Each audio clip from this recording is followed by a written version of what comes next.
The first time Adan raised notice that someone was silently correcting his drawings. It was a Tuesday, and he was standing in the half-built atrium of the East Ring Cooperative Housing Block, holding a printed elevation in one hand and a cup of barely warm tea in the other. The atrium smelled of stone dust and the resinous solvent the Veth'aran masons used to clean their chisels at end of shift. Light came in through the unfinished clerestory in long pale bars, and where the bars touched the working floor, they picked out small drifts of white grit that the breeze kept rearranging. The drawing in his hand said 2.4 meters. The doorway in front of him, framed in but not yet faced, said something else. He held the paper up against the opening. He stepped back. He stepped forward. He set the tea down on a stack of pallets and walked through the doorway and back, twice, paying attention to the top of the frame and the top of his own head. He was 186 centimeters tall, and he had been 186 centimeters tall for 26 years, and he knew, in the way that architects always know, what 2.4 meters of clearance felt like. This was not that. This was generous. He set the cup down and went to find the foreman. The foreman was a Veth'aran named Korath Sale, who had silver braids gathered at the nape of his neck, and the patient face of a man who had been building things for longer than Adan had been alive. He was sitting on an overturned crate, eating a piece of dark bread. "You changed the doorways," Adan said, not unkindly. Korath chewed. He swallowed. "I did not change the doorways, architect. They're taller than the drawing, by about 20 centimeters. Closer to 22.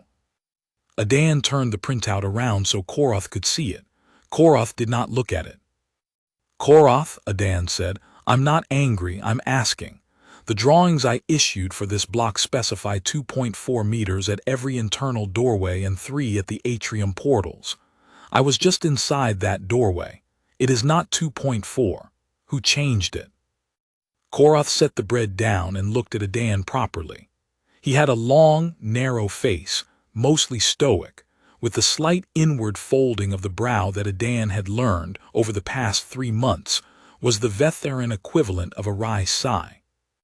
"Architect," Korath said, "do you know how tall a working Veth'aran adult is when he is standing upright?" "The handbook says 2.05. "The handbook." Korath made a small sound at the back of his throat that was almost laughter, almost not. "The handbook is 170 years old. It is from before we ate well. My oldest son is 2.14. My foreman of carpentry is 2.18. My niece, the surveyor," here he paused, and Adan was not sure why he paused, only that he did, "is 2.3. The handbook is a memory, architect. The doorways at 2.4 are insulting." "Then who corrected them?" "The surveyor. I would speak to her in the South Gallery if I were you. She is checking my cornice work." Adan paid for the teacup with a coin he didn't really owe and went down to the South Gallery. The South Gallery of the East Ring block was a long colonnaded space, only half-faced in pale Veth'aran limestone, with scaffolding still up along the west wall. Light fell from the same incomplete clerestory, but here it crossed beams at sharper angles, and the dust hung visible in the bars of it. He heard the surveyor before he saw her, the quiet, even tap of a small mallet against a sounding rod, the soft chalk scratch of a marker on stone, and then a voice, low and clear, calling out a number to someone he could not see. The someone he could not see called the number back. The mallet tapped again. He came around the corner of the third pier and stopped. She was standing on the scaffolding, 2/3 of the way up the wall, with one hand braced flat against the stone and the other holding a folding survey rule. She wore the work coat of the Veth'aran Masonic Guild, pale gray, knee-length, soft from washing over close-cut breeches and the flat-soled boots her people preferred for working at height. Her hair was a deep auburn copper, gathered into a single thick braid that fell down between her shoulders. Her skin in the bars of light was a warm bronze, and along the line of her forearm where the sleeve had been pushed up to the elbow, he could see the faintest scaling of pale gold, like the leaf of a very fine book. She was taller than the scaffolding was meant to accommodate. The horizontal rail at her hip was lower than her hip. Her head was a full hand above the top board. She heard him or felt him and turned. Her eyes were amber, with a vertical inner pupil set inside a horizontal outer ring of paler gold, the Veth'aran double iris, which he had read about and never quite gotten used to. They flicked over him in one quick professional sweep, height, build, function, and settled on his face. "Architect Reyes," she said. "You changed my doorways." I corrected them. "Yes," he said. "That's what I meant." She came down the scaffolding without hurrying, in 3 long deliberate steps that used the cross-bracing the way the Veth'aran did, with one hand and the long leverage of her arms, and when she stood on the working floor in front of him she was, by his quick honest estimate, 2.24 meters tall, possibly a hair more. He had to tip his head back to look at her face. He did so without thinking and without effort, the way one looks up at a building one is trying to understand. "You are the surveyor," he said. "Tessin Vesh, of the Stoneyard. My uncle," she nodded toward the atrium, "is your foreman." "He told me." "I assumed." "You corrected the cornice line too." "Yes." "And the gallery clearance." "Up there," he nodded at the crossbeam where she'd been working. "Yes, and the secondary lintels in the east passage, and the ceremonial portal at the north." "Tessin," he said, "I issued those drawings myself. They came from the Joint Habitat Initiative. They were stamped by the Veth'aran Council architect. They have the handbook tolerances. They have 170-year-old tolerances, yes. You're aware that I would have to reissue every elevation in this block?" "Yes." "You're aware that I would have to do that in principle, before the masons cut stone?" "Yes." "You went ahead anyway." She regarded him a long moment, and the wry inward fold of the brow that her uncle had used in the atrium passed across her face too. But on her, it had less patience and more weariness, as if she had been having a version of this conversation with various people her entire working life. "Architect," she said, "do you know how tall I am?" "I was estimating." "I am 2.26. I am taller than the lintels in your design. I am taller than the doorways in your design.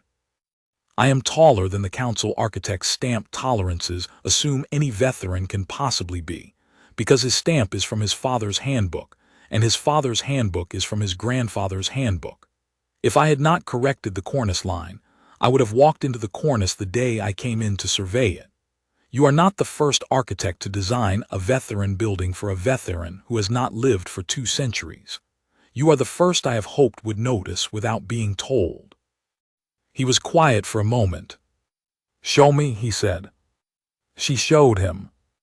They walked the whole south gallery, and then the east passage, and then the ceremonial portal at the north, and at each point she had marked, with neat blue chalk in a hand he found pleasing for being unfussy, where his drawing had stopped agreeing with the building. He had a pad in his coat pocket, and he filled 14 pages before they came back to the atrium, and Koroth was still on his crate, finishing the bread. "Koroth," Adan said. "Architect, I will reissue these elevations tonight." "Good. I will require your surveyor's hand on the new measurements before I stamp them." Koroth turned his eyes slow to his niece. Tessin's face did not change, but a thin line of something, not quite a smile, touched the corner of her mouth and was gone. "I will be at the Stoneyard tomorrow morning," she said. "I begin at the 6th bell." "I'll be there at the 6th bell." He was there at the 5th bell, which was how the Stoneyard learned on his first morning that the human architect kept time the way a Veth'aran kept time, which was a thing they noticed without saying anything, because the Veth'aran noticed everything and said very little. The Stoneyard sat on the eastern slope of the capital's old quarter, against the lower terrace of the city wall. A working yard rather than a fashionable one, 3 open sheds, 2 cutting bays, a small office building with whitewashed stone walls, and a long timber-roofed shelter where the finer interior work was done.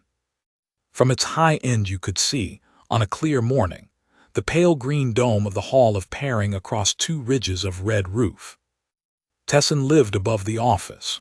Her uncle's house was further up the slope. Her aunt's house was at the bottom, near the gate, and her aunt's house was where the family ate the evening meal because Aunt Vale, head of the family since Tessin's mother had died, had decreed it years before, and the decree had not been rescinded.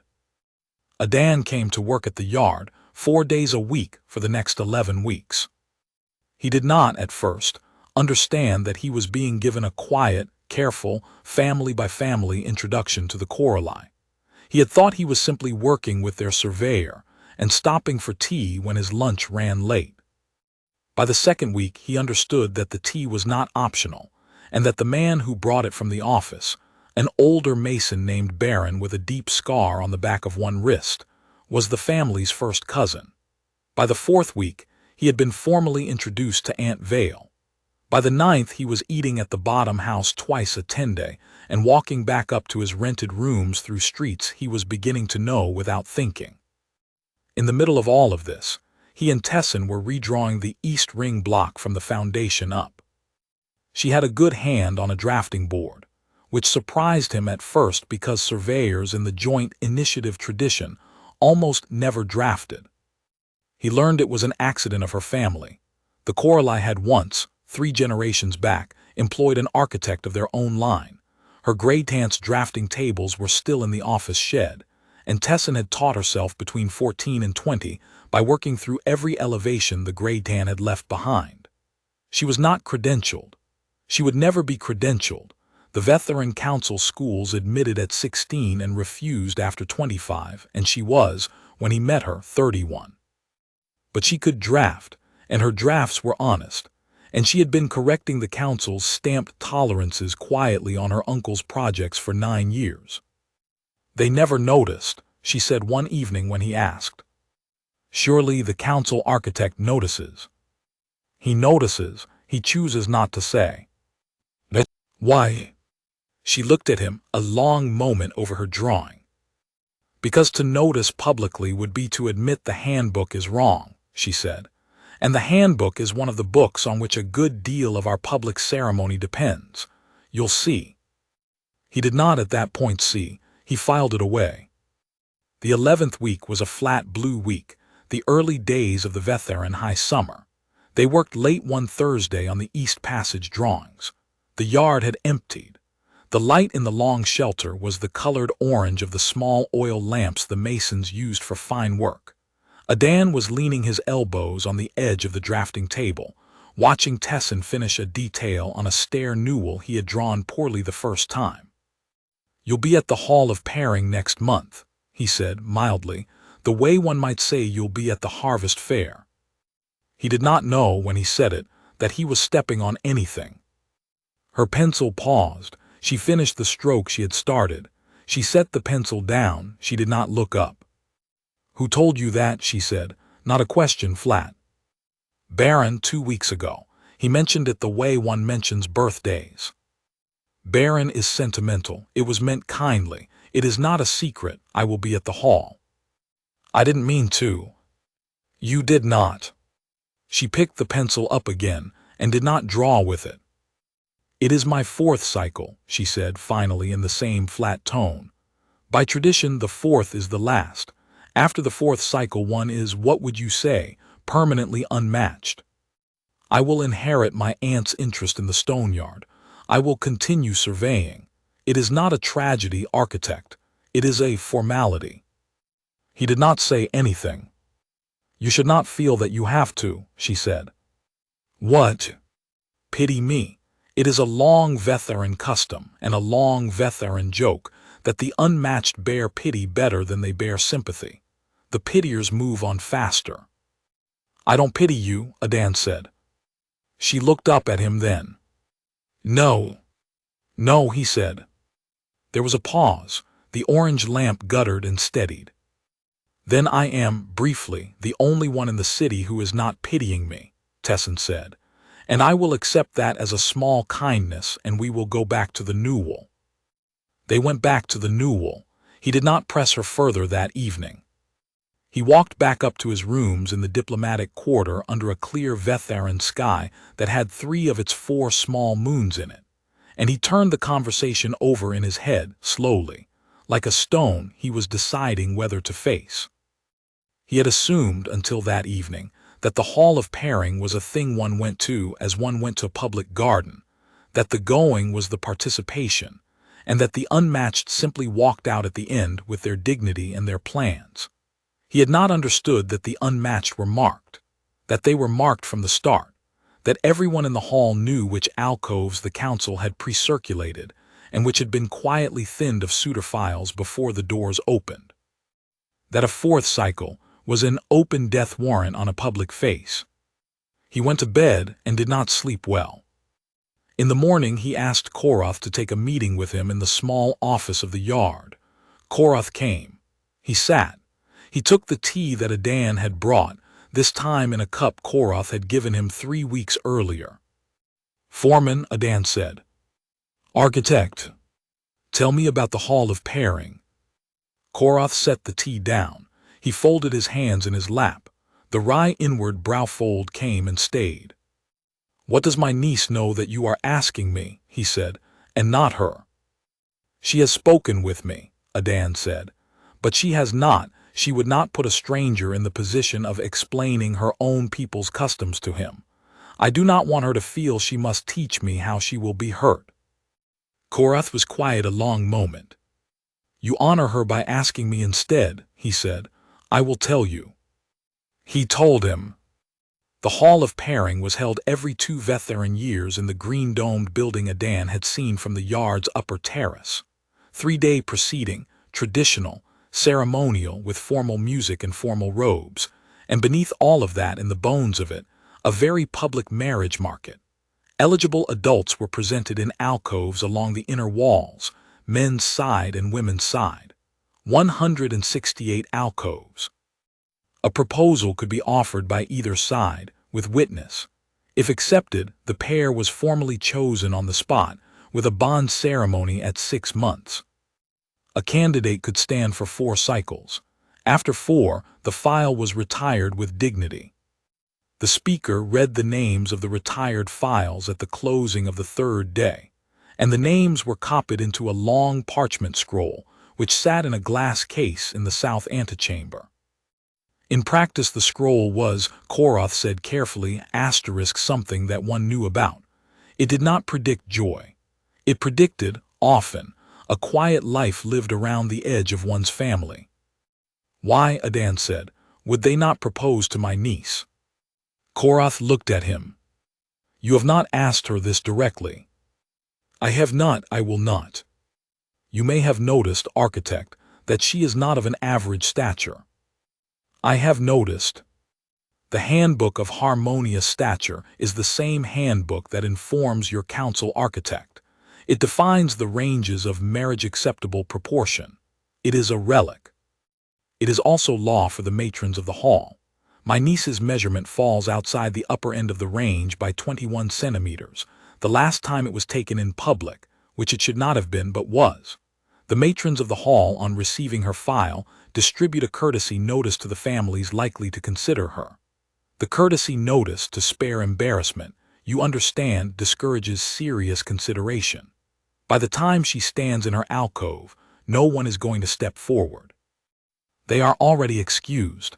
They have been excused before the doors opened. 3 times. 3 times, this is her 4th. And the families know. The families know. And she knows that they know. Architect, she has known since the 1st cycle. She was 25. She came home that day to the stoneyard and went up to the office and did not come down until the next morning. And when she came down, she said only that she had work to do, and she went back to the surveying. And we did not speak of it again, except that her aunt has presented her at each subsequent cycle out of a stubborn love I am not always sure does her credit. "You disagree with your sister." "I love my sister. I also do not believe that one should be made to stand in a public alcove 4 times to be told 4 times that one's own stature is an embarrassment to a 170-year-old book. My sister has said that the alternative is to surrender to the book, and that the Corali do not surrender to bad mathematics. We have, you see, some disagreements. His face folded inward in the wry way and then smoothed. She will be presented again. And nothing can be done by a Veth'aran in the customary forms, no. There are very old provisions in the Hall Protocol that have not been used in 2 centuries. They are technically still law.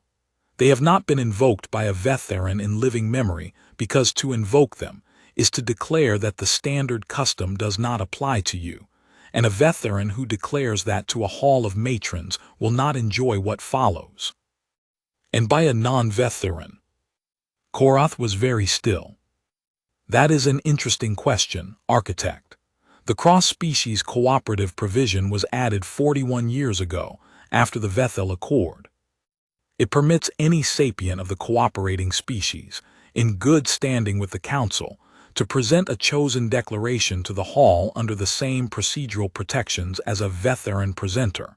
It has been used twice, both times by a human diplomat to formalize what was already a settled bond.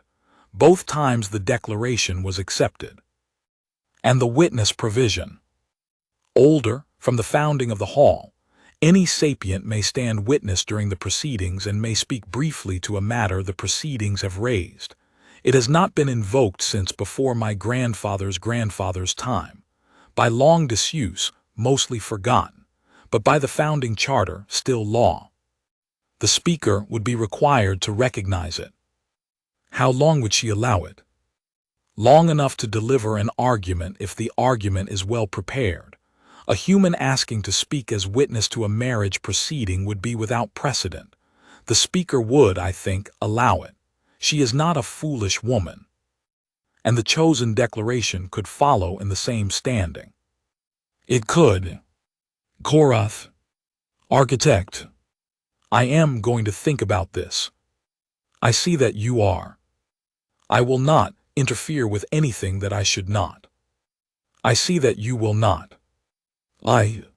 Architect. Yes. Korath picked up his tea. I will say something to you once, Korath said, and then I will not say it again, because we are working men and I would prefer that we go back to working. The Corali do not surrender to bad mathematics. We have, however, been a small family in a very old city, and our complaints with the handbook have been the complaints of a small family in a very old city. If there is a sapient in this city who can, by the law of the Hall, refuse to be excused from a courtesy notice on my niece's behalf, that sapient is not us. He sipped. He looked at Adan over the cup. Do what you will, but be sure of yourself. If you stand and then withdraw, you will hurt her more than the matrons could in 3 more cycles. If you stand, stand. I will be sure.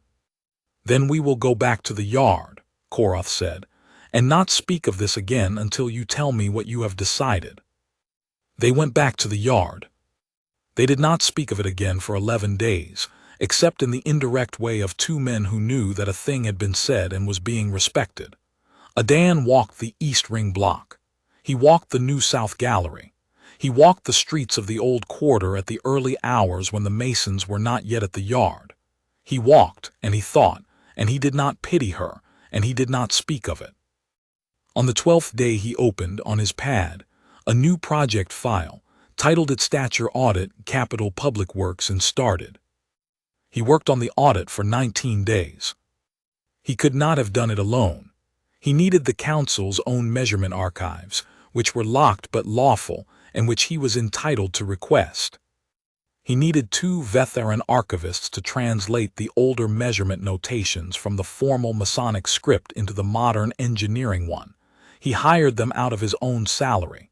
He needed a metric engineer to certify the cross-checks, and he flew a colleague in from the orbital station for 3 days. She lectured him about steel over dinner. He listened. The audit, when it was done, was 111 pages. It established, from measurements taken in 42 public buildings, including the hall of pairing, that the handbook of harmonious stature had been derived from a single population sample of 216 Veth'aran adults measured in the year Adan would have called 1854 of the Common Era.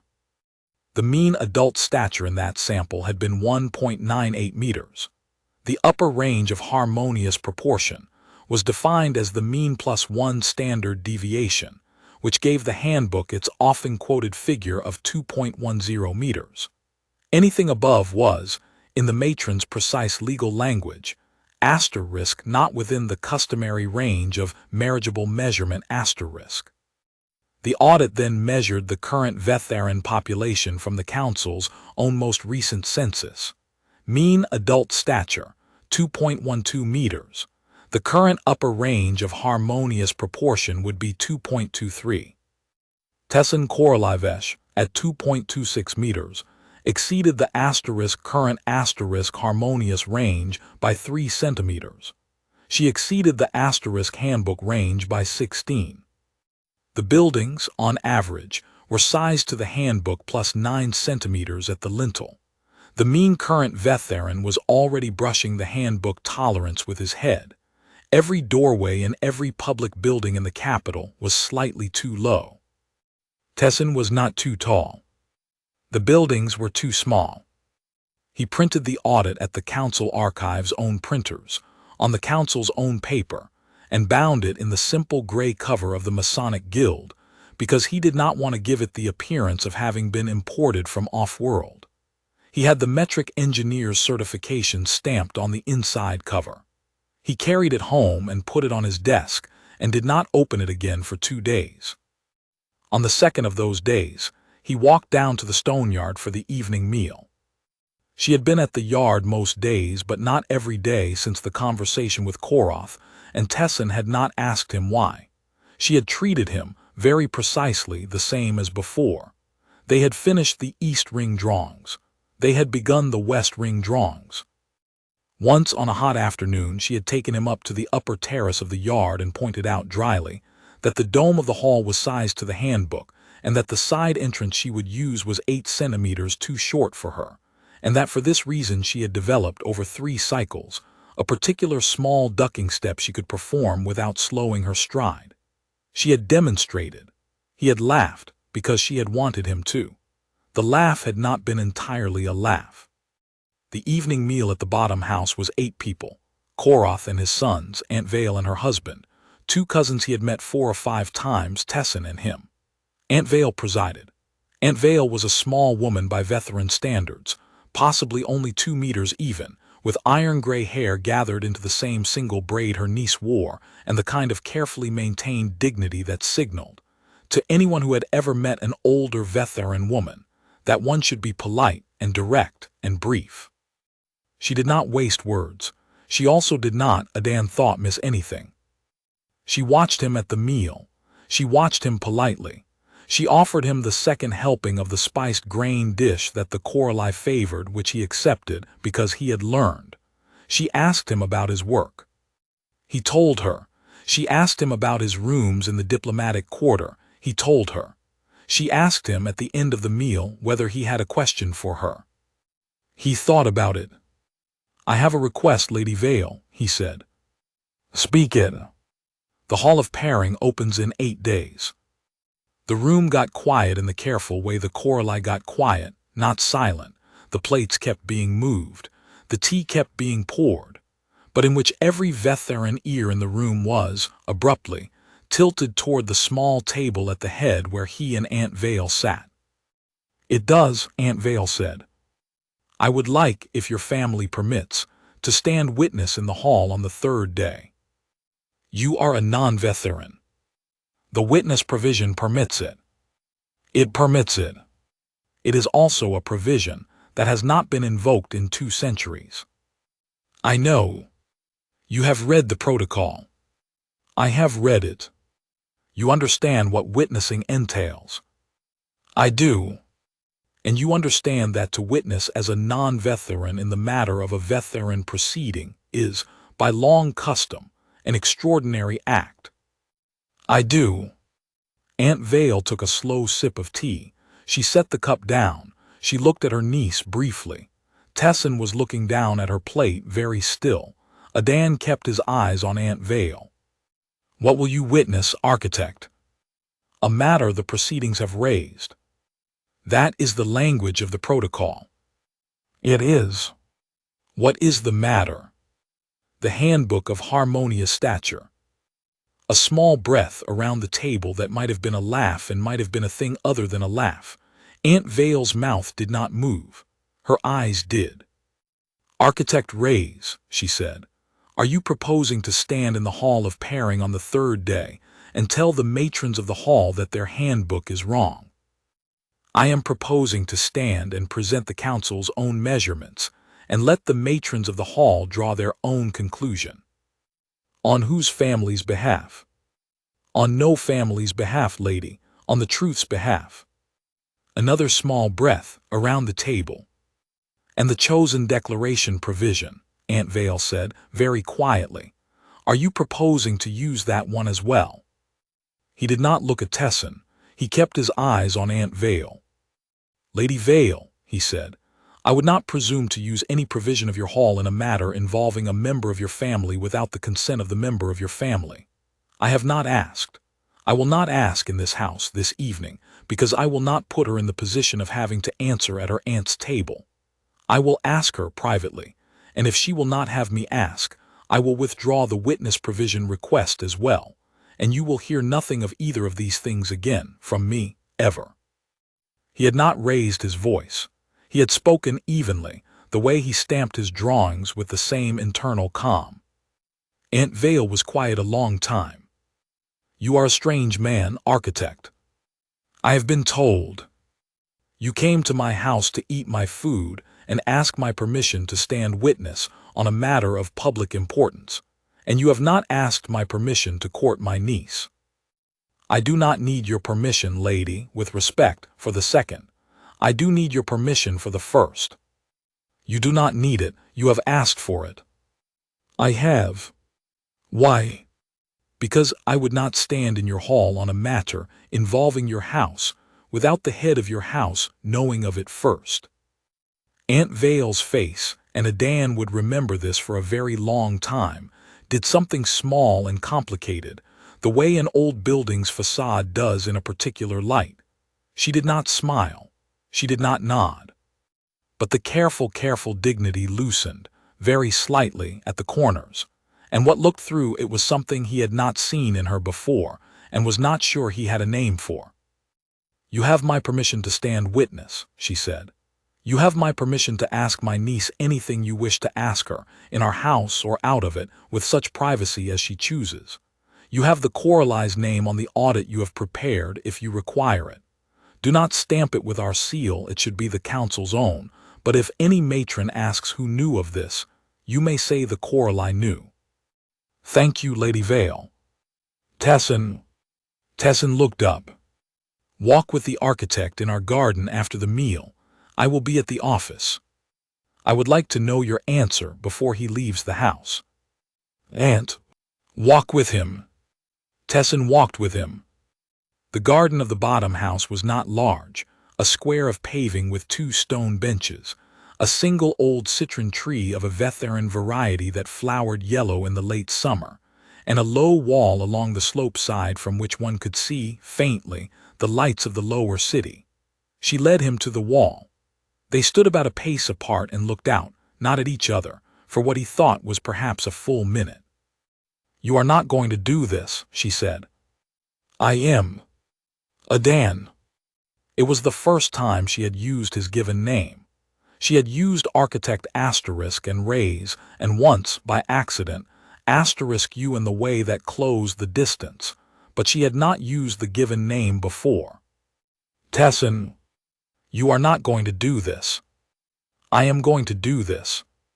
"It will end your contract." "It may." "It will end your standing on this world." "It may. I will go to a different world. There are several." "It will be." "Tessin." "What?" "Will you have me as your chosen?" She did not answer. He let the silence be there. He had been told once by an older architect that silences were rooms, that you could either run from a silence or walk around in it and learn its proportions, and that the second was almost always better. He walked around in this one. The citron tree gave off a faint green smell. The wind off the slope was dry. A small Veth'aran insect made a single thin sound in the wall stone and went quiet. "You do not have to," she said finally.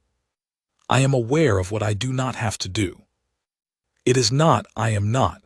You have not been here long enough to. I have been here long enough. You have been here 11 weeks. I have been here long enough. Adan. Listen, I'm not asking because I have an audit. I prepared the audit because I am asking. They are two things that I am doing for two different reasons, and the second is the reason for the first and not the other way around. I would like to be very clear about that.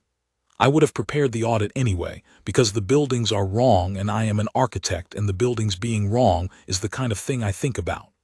But I am preparing it for the third day of the hall in particular because I am asking. Do you understand me? Yes.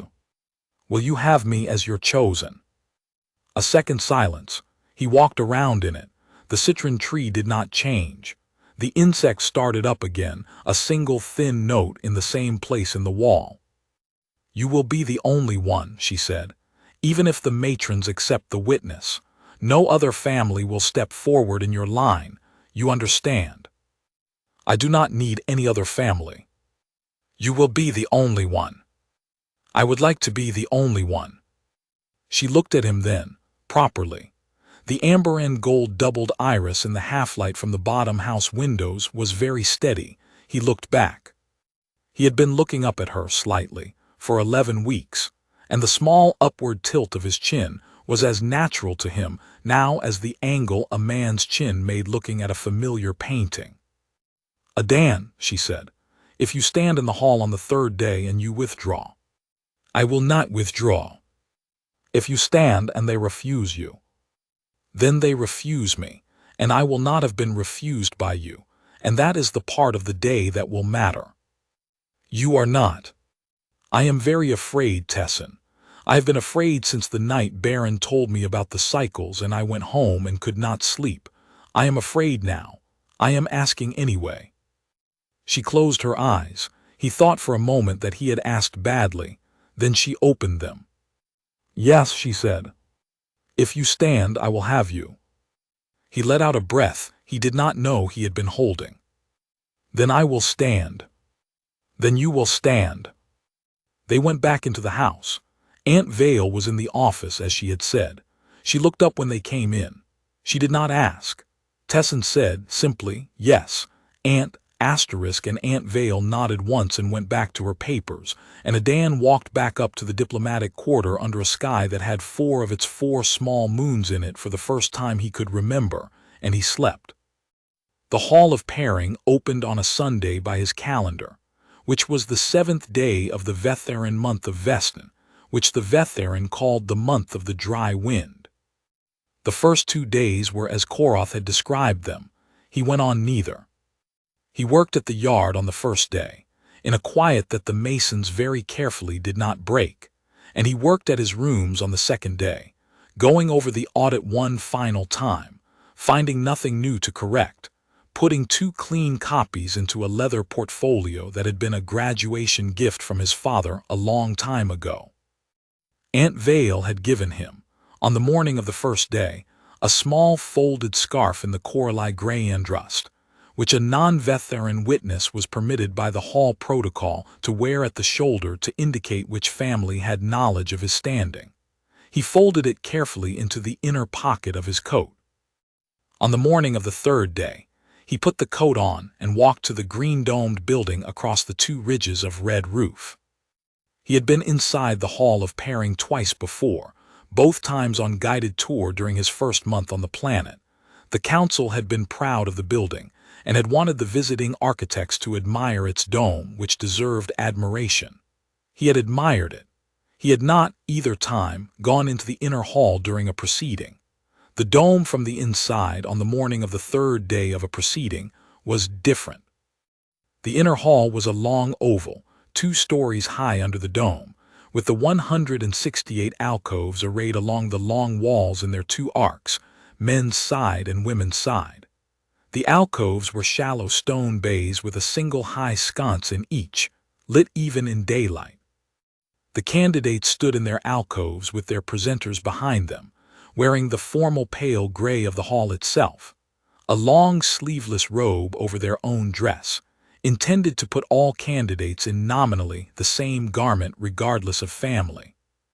The visitors' gallery ran along the upper level under the dome itself, with a low stone rail. He went up to it.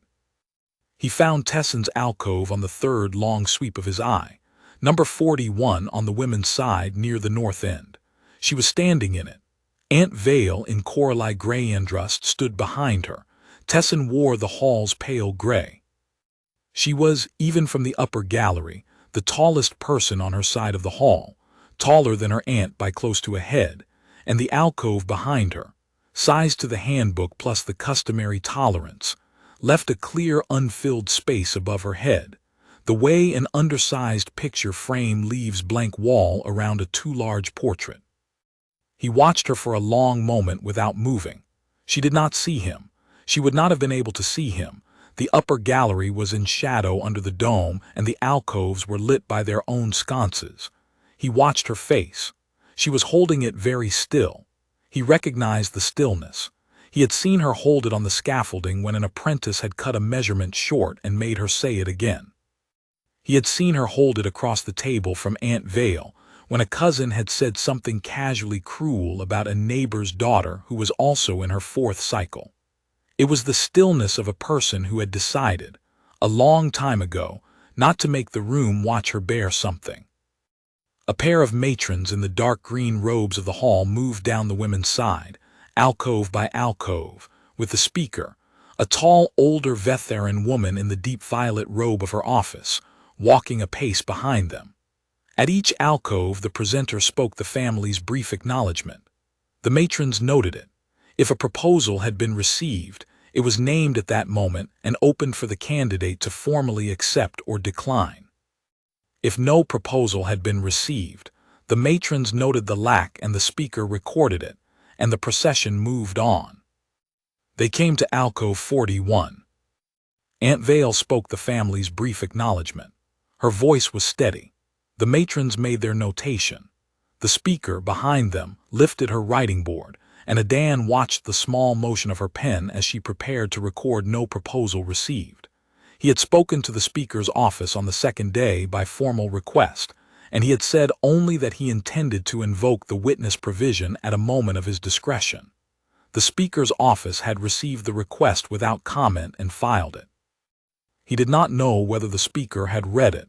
He had a suspicion that she had. He moved. He came down from the upper gallery by the small spiral stair at the north end, and he stepped out into the inner hall from the antechamber door. And a low sound went through the room, not loud. The Veth'aran did not do loud in the hall, but a sound, because there was a human in the inner hall on a preceding day, and there had not been a human in the inner hall on a preceding day in living memory. The speaker turned. He walked to the floor before the matrons at alcove 41. He did not look at Tesson. He did not, at that moment, trust himself to look at her. He folded his hands in front of him in the formal manner he had practiced from the protocol, and he bowed properly, the small forward bow that the Veth'aran used to acknowledge a senior officer of a hall to the speaker. "Speaker of the hall," he said in his careful Veth'aran. His Veth'aran was passable. He had spent 11 weeks improving it. "I am Adan Reyes, architect of the Joint Habitat Initiative, currently in good standing with the council of this city. I request to stand witness, under the witness provision of the founding charter, to a matter that the proceedings of this hall have raised." The speaker looked at him a long moment. He could not read her face. He had not expected to be able to. "Architect Reyes," she said. Her voice carried in the hall in the way that voices carried in a dome, the way Adan had been thinking about for 11 weeks. "The witness provision is acknowledged." "Name the matter." "The handbook of harmonious stature, speaker." A second sound around the hall, larger this time. The speaker raised one hand and the sound stopped. "That is a large matter, architect. I have prepared a brief speaker." He took the portfolio from his coat. He opened it. He withdrew one of the two clean copies. He held it out in both hands in the way of an offered document, and a junior of the hall in the pale green of an aide came forward at the speaker's nod and took it from him and carried it to her. The speaker opened it. She read, standing for what Adan would later estimate to have been a full 3 minutes. The hall waited. The candidates in the alcoves did not move. The matrons did not move. Aunt Vale, behind alcove 41, did not move. Tessin did not move. The speaker closed the portfolio. "You will summarize for the hall, architect." He summarized for the hall. He spoke for what he had calculated to be 4.5 minutes, the longest he believed the speaker would tolerate from a non-Veth'aran in the inner hall on a preceding day. He gave the numbers: the mean of the handbook sample, the mean of the modern census, the drift across 170 years, the current upper range value, the actual upper range value of the buildings the hall used. The fact that every doorway in every public building in the capital had been sized to a body no living Veth'aran possessed. He did not raise his voice. He did not slow it. He gave them the dry, careful way an architect gave numbers to a council, because that was what he was, and because the room would not forgive him theatrics, and because he did not have any. He finished. He did not, even then, look at Tessin. "Speaker of the hall," he said, "the matter the proceedings have raised is that a candidate in alcove 41 has been 3 cycles excused from serious consideration under the courtesy notice of the matrons, which is a courtesy issued in accordance with the upper range of harmonious proportion as defined in the handbook. The handbook's upper range is, by the council's own current measurements, 16 centimeters lower than the upper range of the living Veth'aran population. The candidate in alcove 41 stands at 2.26 meters. She exceeds the current upper range of harmonious proportion by 3 centimeters. She exceeds the handbook range by 16. The handbook is the older number. The handbook is wrong. The candidate is not." He paused. The speaker did not interrupt him. "This is the matter I stand witness to, speaker. I make no demand of the hall as to its handbook. The hall will adjust its handbook in the hall's own time. I make no demand of the matrons as to their courtesy notice. The matrons will adjust their courtesy notice in the matrons' own time. I ask only that the witness be recorded in the proceedings of this 3rd day, so that the candidate in alcove 41 does not retire under the 4th cycle scroll with the matter unspoken." The hall was silent. Adan stood with his hands folded. The speaker, after a moment, picked up her pen and wrote on her writing board slowly, in a long deliberate line that Adan suspected was not a single notation but several. She did not look up while she wrote. When she set the pen down, she said, "The witness is recorded." The hall took a small breath. Architect Reyes. "Speaker, is there anything further you stand to?" He had practiced this. He had practiced it in his rooms in the diplomatic quarter alone, in his 4th cycle Veth'aran at the mirror, until he had been certain that the formal phrases came in the right order and the breath came in the right place. The phrasing was old and exact and was not, by any reasonable measure, something a non-Veth'aran was expected to know. "Speaker of the hall," he said, "under the cross-species cooperative provision of the year 41 of the Veth'el Accord, I present a chosen declaration before this hall, with full witness, full standing, and full intent. The chosen of my declaration is the candidate in alcove 41, Tessin Koralivesh of the Korali Stoneyard. I make the declaration in my own person, in my own name, with knowledge of the head of her house, and with such knowledge of her own as a person may have of her own answer. I ask that the hall receive the declaration." He stopped. He had said it without his voice doing anything to it. He looked at the speaker. He did not even now look at Tessin. He could not yet. He was waiting. The speaker looked at him a long moment. Then she looked, very deliberately, at alcove 41. Tessin Korolivesh. Speaker, Tessin's voice, steady. He recognized the stillness in it. He had recognized it on the scaffolding. A chosen declaration has been presented to this hall in your name, under the cross-species cooperative provision of the Veth'aran Accord. The protocol requires that the candidate, hearing the declaration, accept or decline it before this hall in this standing on the floor of this proceeding. Do you accept or do you decline? The room was very quiet. Tessin stepped out of alcove 41. She was the tallest person on the floor of the inner hall by the time she had taken 2 steps. He saw it from the corner of his eye. The matrons turned to face her. Aunt Vale remained where she had been, 2 paces behind the alcove. Tessin came onto the floor and stopped in front of him at the small, respectful distance the protocol prescribed for a candidate answering a declaration. He looked up at her. He had been looking up at her for 11 weeks. The small upward tilt of his chin felt as natural to him as the angle a man's chin made looking at a familiar painting. She looked down at him. Her doubled iris in the sconce light was very steady. Speaker of the hall, she said, without taking her eyes off of Dan's face, I accept the declaration. The hall took a breath that was not, this time, small. The speaker, in the deep violet of her office, picked up her pen again and wrote, slowly, another long, deliberate line. The declaration is received and accepted before this hall on the 3rd day by the candidate in alcove 41 in her own person and standing. It is recorded. It will be entered into the proceedings as a chosen pairing under the cross-species cooperative provision. The bond ceremony will follow at 6 months from this date by the customary calendar. She looked up from her board. Architect Reyes, candidate Korolivesh. The hall acknowledges you. He bowed to the speaker. Tessin bowed to the speaker. The speaker bowed just perceptibly to both of them, which Adan would later be told by Koroth was a thing the speaker had never been seen to do for a candidate in a chosen pairing in 12 years of holding the office, and which he might wish to remember for the rest of his life. The matrons moved on, after a moment, to alcove 42. He did not remember the rest of the 3rd day in any detail. He remembered that he and Tessin walked out together, by the north antechamber, into the courtyard of the hall under a high blue Veth'aran sky with the dry wind blowing.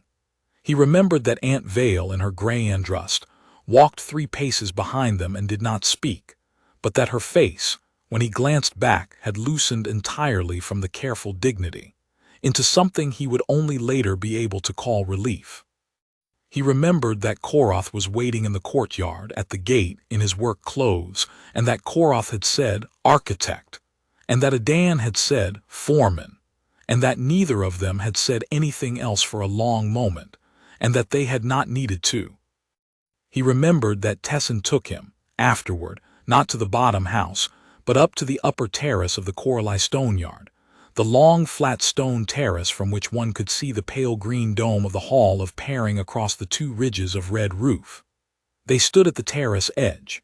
The dome from this distance looked exactly as it had looked the first time she had brought him up there, 11 weeks ago, with the 8-centimeter ducking step. She did not say anything for a long time, neither did he. Why, she said finally. He had thought about this. He had known she would ask. He had thought, several times in the last 19 days, that she would ask him in some private moment afterward, if there was an afterward, and he had wanted to have an answer that was the answer and not a speech. He had decided on the answer 2 nights ago, lying in his rented bed, looking at the ceiling, which the matrons of the hall would not have wanted him to know was 9 centimeters too low for the modern average Veth'aran. Because, he said, everyone else was looking at the wrong number. She looked at him. The doubled iris in the late afternoon light was almost gold. That is an architect's answer. I am an architect. That is an audit's answer. I prepared the audit because I am asking. They are 2 things that I am doing for 2 different reasons, and the second is the reason for the first. You said that before. I will say it again if I need to. She was quiet a long moment. I would like the other answer too, she said. He thought about it. He turned slightly on the terrace so that he was facing her properly. He had to tilt his chin up. He did not mind. He had never minded. Because I came to your uncle's atrium, he said, to ask who was correcting my drawings, and a person who corrects an architect's drawings without asking permission, in a city where she has been told her own measurement is an embarrassment, is a person I would like to be on the side of. Because I have eaten at your aunt's table 7 times and you have not, in any of those evenings, said a single self-pitying word. Because you taught yourself drafting from your great-aunt's tables. Because you have a ducking step. Because your hand on a drafting pencil is the cleanest I have ever seen. Because the Coralie do not surrender to bad mathematics. Because I am 46 years old and I have built a great many buildings, and I have learned, finally, what a correct proportion looks like, and you are a correct proportion. She made a small sound. He thought it was a laugh. He was not sure. That is also an architect's answer. I am also still an architect. Adan. Yes. Come down to the bottom house. My aunt would like to feed you. She would not say that. She would not say that. She would feed you anyway. They went down to the bottom house. Aunt Vale fed him. Korath ate with them. Baron came in late, scarred wrist and all, with a clay flask of the dry yellow Veth'aran wine that he produced only for genuine occasions, and they drank a small, careful glass each. Aunt Vale did not say much. She did not need to.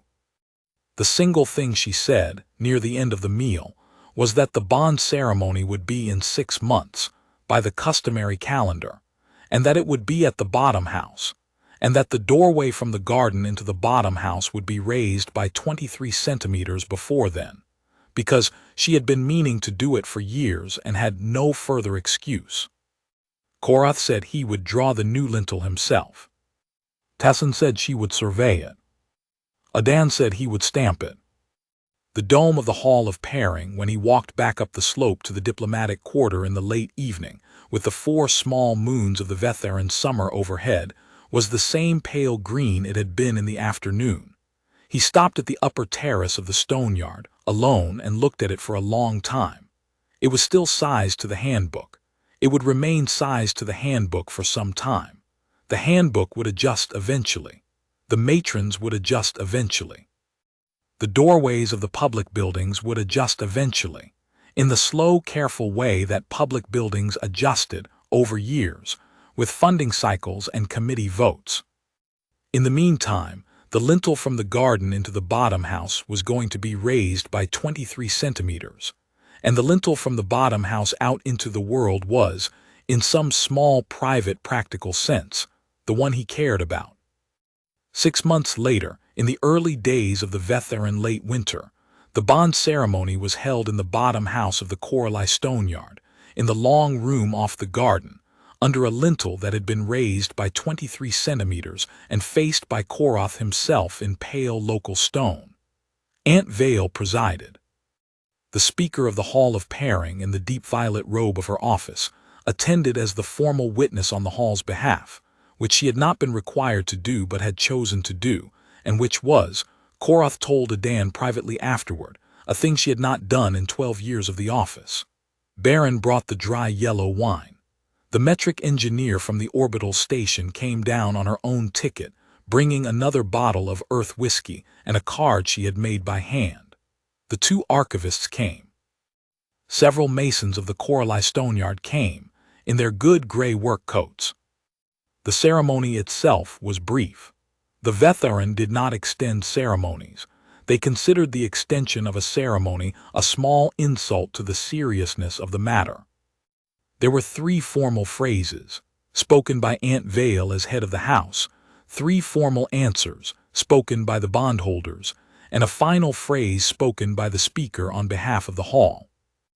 The bondholders, when they spoke their answers, faced each other in the center of the long room, and Tessin, in the rust red of the Coralie for the first time in her life rather than the pale gray of the hall, looked down, and Adan, in a plain dark coat with the small folded Coralie scarf at the shoulder, looked up, and neither of them had to lower their head for any architecture in the room because the room had been corrected. When the formal phrases were finished, Aunt Vale said, very simply, "go," and they went out through the new lintel into the garden, and Tessin, walking through the doorway, did not duck. She did not duck. She walked through with her head level, and her braids swung once down her back, and the lintel cleared her crown by the proper hand of clearance, and she stopped in the garden and turned and looked back at the doorway. Her face did something very small and very precise that a Dan would remember for the rest of his life and would not, even years later, find a name for. Then she looked at him. "Architect," she said. "Surveyor. It is a good proportion. It is a correct one." She held out a hand. He took it. Hers was larger than his and warmer than his, and he had been holding it, in small private moments, for 6 months, and he knew the shape of it the way an architect knew the shape of a doorway he had stamped. They walked out together through the garden and onto the slope, and down toward the lower city, where the public buildings were still sized in the main to the handbook, but where the bottom house in the East Ring Cooperative Housing Block and several others, and in time, several more, because Adan was patient and Tessin was patient and the council was, in its way, eventually movable, were not. Behind them, on the lintel of the bottom house, in a small carved hand, was the new measurement. 2.35 meters. Plenty of clearance. For both of them.